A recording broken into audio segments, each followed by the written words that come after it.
Hello, everybody, and welcome to the monthly market memo for the month ending April 2025. I'm Case Eichenberger, the Chief Investment Officer with Retire Path Advisors.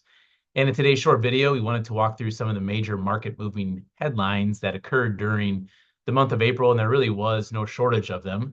If you've been kind of paying attention here for the month of April, it's been quite volatile, but we'll get into all that and talk about some of the brighter outlooks for the stock market and some of the brighter outlooks we actually saw during the middle of the month when all the volatility was happening. So one thing we wanted to kind of start off with this was the key themes for the month of April was really a key theme for most of February and March was all the volatility around the stock market. And at one point in April, we did see a drawdown from the all-time highs for the S&P 500 of about 19%.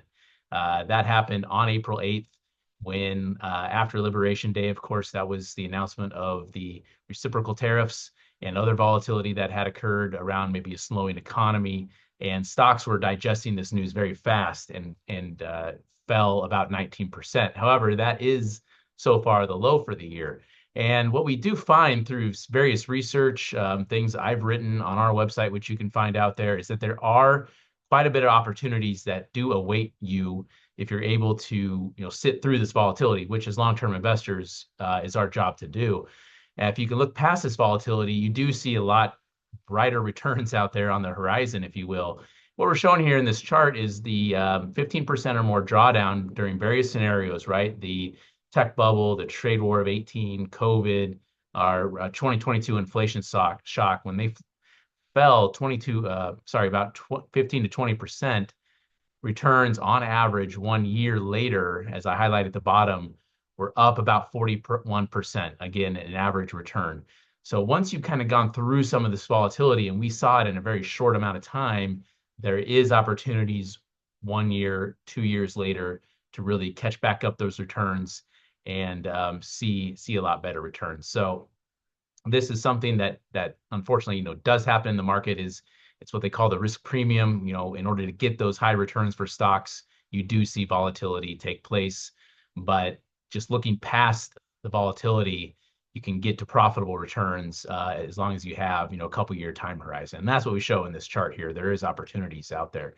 And I wanted to kind of drive that point home because that's really what we saw at the middle of April, right? The market so far has bottomed on April 8th. And since then, the S&P 500 proxy for the market, stock market, is up over 11% in just 13 trading days. So we saw a big move on April 9th when the tariffs were paused. We've also saw a little bit of volatility around headlines of maybe trying to get a new Fed chair out there. But we've seen several negotiation positive news come out and maybe certain items being exempt. Right. And you've seen stocks scream higher here since the bottom, up over 11% in just 13 trading days. And we got one more day tomorrow. I'm recording this on April 29th to see if we can actually finish positive for the month of April, which would be the first time that's ever happened where the stock market fell 10% and would be up for the month. So we'll have to see if that happens. But for right now, it's still a good opportunity if you're able to maybe put some money to work at that point or just stay invested, right? That's what we preach here is stick to your financial plan that your Retire Path advisor has laid out for you, because fast returns can happen just as fast as they fell to begin the month. So those were some of the opportunities that we did find in the market. Now, some of the questions I've been getting from investors and from other clients is, will the headlines continue to get worse from here?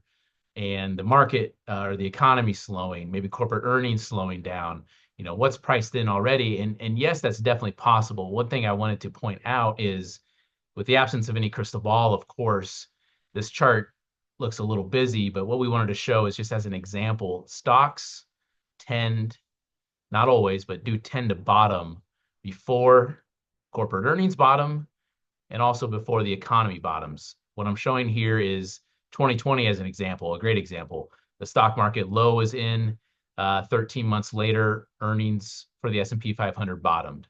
So again, the stock market is always looking forward to try to predict what's going to happen in the earnings cycle and what's going to predict what's going to happen in the economy.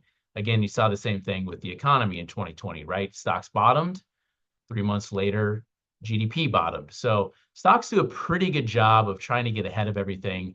And the point to make of this is stocks may have bottomed on April 8th. We'll have to see, right, to see where we end the year. But so far, so good. That means you could see a lot more negative news come out around corporate earnings and around the economy. Maybe unemployment goes up, et cetera. But stocks have already discounted a lot of that news and fell 19% right from the highs just in a few couple days. So the track record is pretty good there for stocks bottoming before everything else. So don't let the future news kind of scare you because it may get worse. But for now, stocks have bottomed, and that's something we will continue to monitor very closely for you here at RetirePath. And then the last question I get is, how are we at the firm managing your risk in this environment? Obviously, if you're an accumulator, you're probably a lot in stocks and you have, a really good job and you have a long-term time horizon that maybe you don't need a lot of other risk management tools in there. But if you are in retirement or nearing retirement, there's likely a lot of different risk management tools that we have in your account. Now, for one, bonds have helped.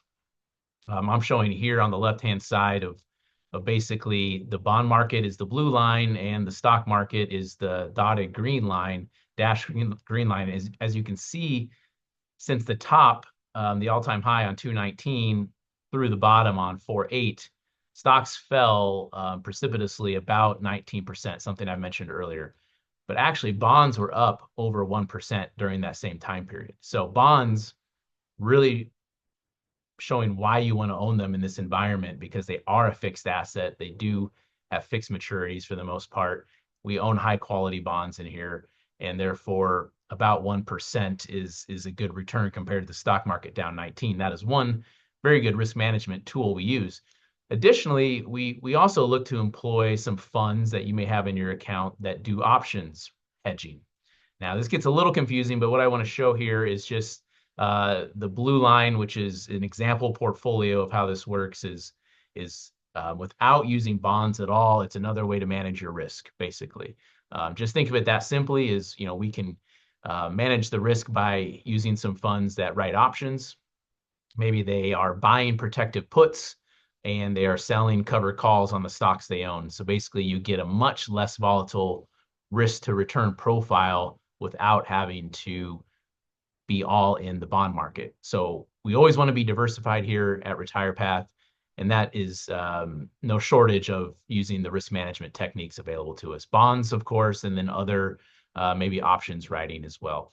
Now, if you have any questions, please reach out. We do approach the management of your complete financial landscape very closely as a trusted steward, advocate, and confidant.